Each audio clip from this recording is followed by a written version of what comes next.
So, morning everyone, and thank you for having us. It's really nice to see so many of you in the room. For those of you that haven't met us yet, like Roy said, I'm Emma and I'm joined by Amy. We're the two community engagement officers for the Flood Forum. Both of us are born and raised Cornwall girls, so we're really privileged to keep working here and help our communities to get more prepared. Now we don't normally find ourselves up here speaking today. We're normally tucked away and running to other things, and this slot is normally filled by a community. However, due to illness, unfortunately, they couldn't attend today. So lucky you, you've got us. But we kind of still want to use this opportunity to sort of tell a couple of their stories and yeah, talk a bit about them. So for those of you that don't know us or haven't been to one of our conferences before, um, Forum came about after widespread flooding in November 2010, which affected over 300 houses across 15 different Cornish communities. These communities sort of worked together to recover from this event, and it was decided that that knowledge, skills, expertise should kind of keep going to help assist other communities. And that's kind of when we were really born, and we officially established in 2012. The forum is very much led by the community, for the community, and our main focus is on working to support communities to develop flood plans so that they're better prepared. So hopefully to stop us from chit-chatting at you the whole time, we thought we'd pose a couple little questions to you guys, and please do feel free to talk to the person sat next to you or those online. Please feel free to pop your answers in the chat. But just one quick question, and please discuss what the key risks are to your community, or what do you think they are, and how do you think this might change in the future? And I'll give you guys a quick minute to just have a little discussion about that. No pressure. So sorry to interrupt. I promise I have another question later on, so we'll all get to carry on where we were at. But I'm sure you guys have come up with some different ideas, or perhaps they're the same as the person sat next to you. But when me and Amy were thinking about this question, we really felt that actually the environment in which we're preparing for in Cornwall is really changing for a number of reasons. But the main one obviously being the weather, particularly looking at flooding. And this has changed quite significantly in recent years. I'm sure some of you recognise some of the photos on the screen, particularly Boscastle at the bottom and obviously Coverack, which Rory mentioned earlier. We're definitely seeing more flash flooding, more surface water runoff, and somewhat shorter periods of rain, but the rainfall is much, much more intense and they're much heavier downpours. And you can see at the top as well, we've also got photos from just August of this year in Kingsand and Corsand, as well as Mevagissey.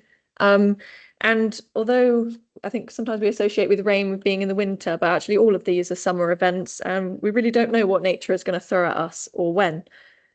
So our next question, our neat animations, is just what does being prepared for flooding mean for you? And again, take another couple minutes. We do have some post-it notes on the table, so if you'd like to write your answer down, please do, and we can display these later on. And that might mean what's the most important thing for you, whether that's a physical item or having your flood plan, whatever, or what you think is the best thing to do to get prepared. So for example, it might be, I think having a grab bag is the best thing, but please do discuss and we'll ring the bell again and crack on. Thank you. So you might have said the same thing as the person sat next to you. You might have all said something quite different. Some of the guys online mentioned having response plans, being able to anticipate issues, as well as sort of adaptation. And in Cornwall, I'm sure as many of you already know, or those of us that live here, we do live in quite rural, relatively isolated areas where unfortunately during emergencies, emergency services can't always reach us straight away. And with this kind of in changing environment, we're really having to adapt more, going back to basics, like with how we build resilience in our communities. And our communities are really having to come together and go back to basics in terms of like getting to know your neighbours and sitting down with each other to just talk about like what was mentioned earlier, those kind of what if questions. What if the drains become blocked? What if the road is cut off by floodwater? And what if the emergency services can't reach you? And these are kind of the kinds of questions that our community flood groups are starting to think about, and they're having these conversations to discuss how they might start to overcome these scenarios and help them to be better prepared. Amy. Okay, hi everyone. So I'm going to talk a bit about the journey to developing a community flood group. So the map on the screen shows the active or developing flood groups across Cornwall, of which we have 45, and they're all at different kind of stages of their journey. So some have written their flood plans and are recruiting volunteers. Others have done flood warden training and a live exercise, and there are some communities there that are just kind of beginning to start thinking about flood planning. So hopefully you might see your community on the map. If not, please do come and speak to us later on. So here's a timeline of the journey to forming a flood group. So first off, you need to find the right people with local knowledge to kind of start inputting information into the plan. And then once you have a first draft, this will be reviewed by ourselves, Cornwall Council Emergency Management and the Environment Agency. When your plan, you're happy with it and it's been finalised, you can then start to recruit your volunteer flood wardens and complete training and a live exercise. But this is kind of a continuous process. You need to kind of keep the plan updated and refresh the flood wardens on training. So we thought we'd kind of share a couple of stories from two of our most recently trained flood groups. So Bude up in North Cornwall and Penryn tucked towards Falmouth. So Bude is at risk from coastal flooding from the river and canal, as well as surface water flooding. So while it looks quite nice in that photo there, it can also look like this. So these are photos from the 1993 flooding, which was probably their most significant flooding event, as at least 83 properties were flooded. And this was when the river and canal burst their banks due to excessive rain. And then there have been other recorded events in 2004, 2008 and 2014. So Penryn is a rapid response catchment. So this means the rivers in Penryn respond very quickly to rainfall due to its steep-sided valley. So this makes the area vulnerable to flash flooding. So Penryn also has a long history of flooding. I think there's one area of Penryn which actually flooded 10 times in 2023. So having experienced these different flooding events, both these communities decided they wanted to be more prepared. So what were their journeys like? After the 2023 conference, Bude said that they were interested in developing a flood plan, and we gave them the templates, and they actually used Perranporth's plan as an example to put theirs together. After getting their plan reviewed, they started to recruit some volunteers. Penryn has a flood plan as well as an emergency plan, which many communities are kind of now opting for to cover a range of hazards. And they submitted this to be reviewed and completed this at the end of 2022.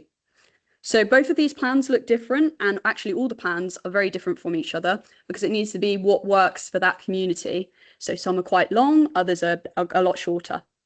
But the key items on the screen you'll find in all the plans. So emergency contact numbers, what to do before, during and after a flood, which are the kind of key areas at risk, where could you go for shelter, and information on who might need extra assistance in an emergency situation.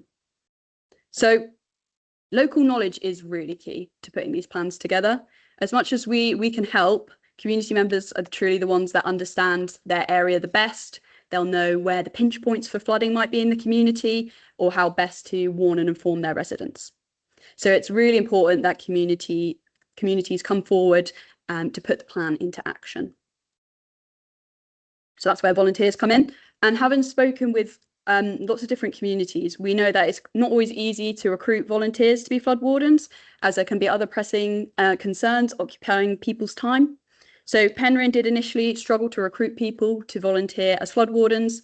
So we spoke to them and we actually shared Bude's promotional material on how they recruited flood wardens so that they could kind of use this as inspiration. So now that more communities are starting to write flood plans and emergency plans and form flood groups, this creates like an environment where communities can learn from each other and bounce ideas off each other.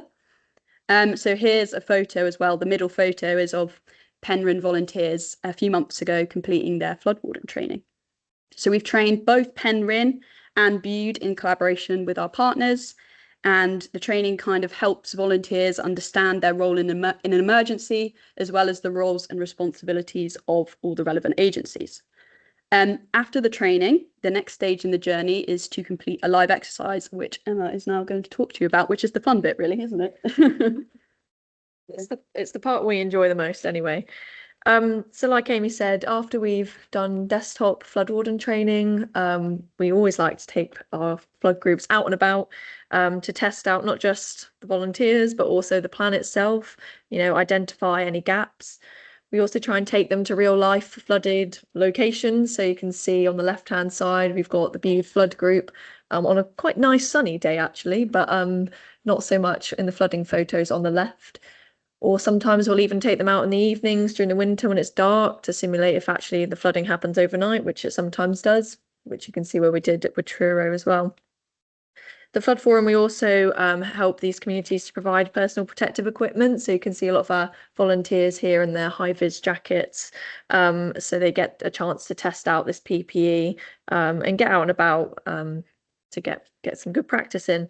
And this sort of practice, we try to do it as continuously as possible, so yearly, if not more frequently, to really make sure that they're confident in what their roles and responsibilities are in a response and where they fit in that wider picture of the emergency services, so that when it does come to a real event, the group are happy and they're comfortable and confident in responding to an event.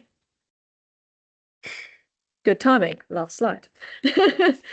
So our final thought, I guess, to leave you with today is just what your next steps might be after this conference in terms of becoming more prepared. And perhaps you might want to go away and look at, is there a local flood group of my own that I can volunteer and be a part of? Or maybe something just as small as thinking about your personal flood preparedness. We've got lots of personal flood plan templates with us today. Or perhaps you want to start your emergency grab bag, but really just taking one action, big or small, can really help you and your community to become more resilient. Mine and Amy's, our details are on the screen, but you can obviously find us around. And we do have a stand at the back, so please do visit that to find out more information or to get started on your own journey to resilience. Thank you very much.